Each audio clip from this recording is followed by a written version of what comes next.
Hello' friends, নমস্কাৰ। কেনেকুৱা আছে আপোনালোক? আশা কৰোঁ নিশ্চয় ভালে আছে।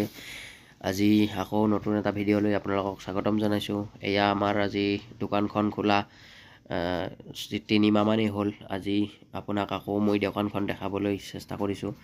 এয়া আমাৰ মিলিজুলি টি ষ্ট'ৰ বুলি বেনাৰখন লগাইছোঁ। এয়া অৰ্ডাৰ কৰিছিলোঁ, আহিছিলে।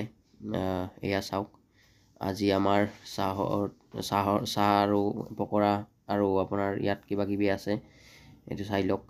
এইটো আমাৰ ঢাকনি গুচাই দিছে, এইটো পকৰা আৰু এইটো হ'ল আপোনাৰ এই দেশী চানা ফ্ৰাই কৰিছে, চানা ফ্ৰাই।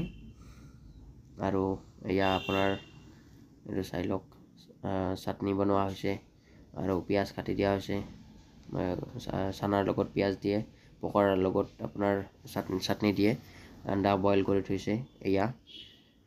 এয়াই আৰু এনেকৈ আমাৰ দোকানৰ চলি আছে। বেয়া চলা নাই যেনিবা। আপোনালোকে কিছুসংখ্যক মানুহে আহিছে আৰু কিছুসংখ্যক মানুহ অহা নাই বাৰু। যদিও অহা নাই, তেওঁলোকক মই আহ্বান জনাইছোঁ, তেওঁলোকে আহক। আৰু এয়া আমাৰ শ্ৰীমন্তপুৰ মেইন ৰোড, চাই লওক। ঠিক আছে ফ্ৰেণ্ডছ, বাই বাই। নেক্সট ভিডিঅ'ত আকৌ লগ পাম। Good night.